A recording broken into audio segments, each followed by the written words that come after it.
दोस्तों, क्या आप जानना चाहते हैं कि पलटी मार पॉलिटिक्स की शुरुआत नीतीश कुमार ने कैसे की, अभी मजा आएगा ना भिड़ो। कब की, कितनी बार की और किस किस के साथ में की। और सबसे बड़ा आश्चर्य तो यह है कि इतनी बार पलटी मारने के बाद भी बिहार की जनता उन्हें दोबारा चुन लेती है। अबे जल्दी बोल, कल सुबह पनवेल निकलना। तो क्या वो पलटी मार के सही करते हैं? चलिए मैं आपको पूरी कंडीशन बताता हूँ, वीडियो को अंत तक जरूर देखिएगा। मर जाना कबूल, बीजेपी के साथ जाना नहीं। इस बयान के 12 महीने के भीतर नीतीश बीजेपी के साथ कब कैसे मारी पलटी। 30 जनवरी 2023 को पटना के गांधी घाट पर महात्मा गांधी को श्रद्धांजलि देने पहुंचे नीतीश कुमार ने ये बयान दिया था। इस बयान को 1 साल पूरा होने में अभी 2 दिन बचे हैं और नीतीश पलटी मारकर वापस बीजेपी के साथ चले गए हैं। पहली पलटी, लालू चमकने लगे तो नीतीश ने रास्ता बदल लिया। साल 1994 क्या किया? नीतीश कुमार ने जनता दल का साथ छोड़ दिया। समाजवादी आंदोलन के प्रमुख नेता जॉर्ज फर्नांडिस के साथ मिलकर समता पार्टी बनाई। उन दिनों बिहार में जनता दल की धूम थी। लालू प्रसाद यादव मुख्यमंत्री और सबसे पॉपुलर नेता थे। नीतीश कुमार भी जनता दल में थे, लेकिन उनकी अपनी महत्वाकांक्षा थी। नीतीश कुमार ने जनता दल से अलग होने के पीछे पार्टी में फैले जातिवाद और लालू प्रसाद यादव के जंगल राज को वजह बताई। असर 1996 के आम चुनाव में समता पार्टी ने बीजेपी से गठबंधन कर लिया।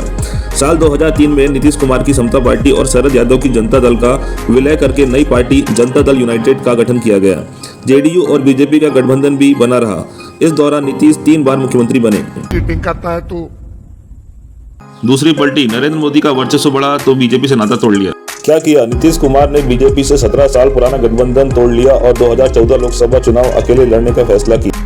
बीजेपी ने हमें गठबंधन तोड़ने के लिए मजबूर किया, मिट्टी में मिल जाएंगे, बीजेपी के साथ वापस नहीं जाएंगे। नीतीश कुमार। सिचुएशन, साल 2010 में एनडीए की राष्ट्रीय कार्यकारिणी की बैठक में गुजरात के सीएम नरेंद्र मोदी भी पहुंचे थे। अगले दिन बीजेपी ने नीतीश और मोदी की तस्वीर एक साथ छपवाई, जिसमें बाढ़ राहत के 5 करोड़ रुपए देने पर धन्यवाद दिया गया था। नीतीश कुमार ने इस विज्ञापन को बिहार की जनता का अपमान बताया और बीजेपी नेताओं के साथ डिनर में भी शामिल नहीं हुए। यहाँ से नीतीश और मोदी के बीच तल्खी बढ़ी। साल 2013 में नरेंद्र मोदी बीजेपी के पीएम पद के उम्मीदवार बने तो नीतीश ने गठबंधन तोड़ लिया। नीतीश कुमार अपनी सेकुलर छवि के साथ समझौता नहीं करना चाहते थे। राजनीतिक एक्सपर्ट मानते हैं कि वो खुद को भी प्रधानमंत्री पद का दावेदार समझते थे। अब आए ना लाइन पे। तीसरी पलटी, जंगल राज भूल वापस लालू के साथ गठबंधन बनाया। साल 2015 क्या किया? साल 2015 में बिहार विधानसभा चुनाव से पहले लालू प्रसाद यादव के साथ हाथ मिलाया। जदयू, राजद, कांग्रेस ने महागठबंधन बनाकर बिहार में चुनाव लड़ा। असर क्या हुआ? राजद ने 80 और जदयू ने 71 सीटों पर जीत हासिल की। नीतीश 5वीं बार बिहार के मुख्यमंत्री और तेजस्वी यादव डिप्टी सीएम बने। चौथी पलटी, अंतरात्मा की आवाज पर महागठबंधन छोड़ा। साल 2017 क्या किया? नीतीश कुमार ने महागठबंधन छोड़ और सीएम पद से इस्तीफा दे दिया। रातों रात बीजेपी से हाथ मिला लिया और वापस मुख्यमंत्री बने। इस सरकार को बचाने का कोई मतलब नहीं था, यह मेरे स्वभाव और मेरे काम करने के तरीके के खिलाफ है। नीतीश कुमार बिहार की राजनीति के पलटू राम हैं। उन्हें फिर साबित कर दिया कि वह सत्ता के लिए कुछ भी कर सकते हैं। लालू प्रसाद यादव। सिचुएशन, साल 2017 में नीतीश कुमार ने मोदी सरकार के नोटबंदी और जीएसटी जैसे फैसलों का समर्थन किया। इस बीच डिप्टी सीएम तेजस्वी यादव पर भ्रष्टाचार के आरोप लगाने शुरू किए। नरेंद्र मोदी के साथ नीतीश के रिश्ते बहाल हो गए थे। उन्हें लगा बीजेपी के साथ उनको ज्यादा राजनीतिक फायदा मिल सकता है। असर, 2019 लोकसभा चुनाव में जदयू ने 16 सीटों पर जीत हासिल की, जबकि बीजेपी को 17 सीटें मिली। हालांकि 2020 के विधानसभा चुनाव में जदयू केवल 43 सीटों पर ही सिमट गई। जदयू और भाजपा ने मिलकर सरकार बनाई। सीएम फिर भी नीतीश कुमार ही बने। मगर क्यों? बीजेपी को धोखेबाज बोलकर लालू को फूल थमाया। साल 2022 क्या किया? एनडीए गठबंधन से अलग हुए और आरजेडी के साथ महागठबंधन में शामिल हुए। 8वीं बार बिहार के मुख्यमंत्री पद की शपथ ली। सिचुएशन, लोकसभा चुनाव 2019 में राजद ने 16 सीटें जीती, लेकिन मोदी मंत्रिमंडल में जगह नहीं मिली। 2020 विधानसभा चुनाव में 2015 के मुकाबले 28 सीटों का नुकसान हुआ। इसके लिए नीतीश ने बीजेपी को जिम्मेदार ठहराया।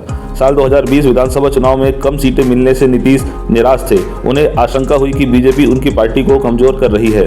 बीजेपी ने हमें खत्म करने की साजिश रची। बीजेपी ने हमें अपमानित किया और लगातार पार्टी को कमजोर करने की कोशिश की। उन्होंने पार्टी के विधायकों को तोड़ने की कोशिश की, इसलिए हमने यह निर्णय लिया है। नीतीश कुमार। छठी पलटी, बीजेपी के पाले में फिर से वापसी। साल 2024 क्या किया? महागठबंधन से नाता तोड़ा। लोकसभा चुनाव से ऐन पहले वापस बीजेपी से हाथ मिला लिया।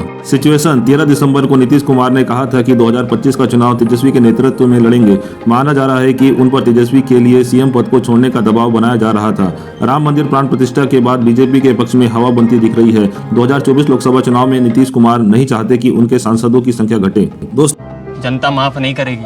तो बिहार की जनता से मेरा सवाल है कि इस तरह से बार बार पलटी मारने के बाद भी जनता उन्हें क्यों जिता देती है और किस तरह से वो वापस अपनी कुर्सी हासिल कर लेते हैं। ये एक बहुत बड़ा सोचने वाली बात है। आप इस बारे में क्या कहते हैं, प्लीज़ हमें कमेंट करें और चैनल को लाइक शेयर सब्सक्राइब करें।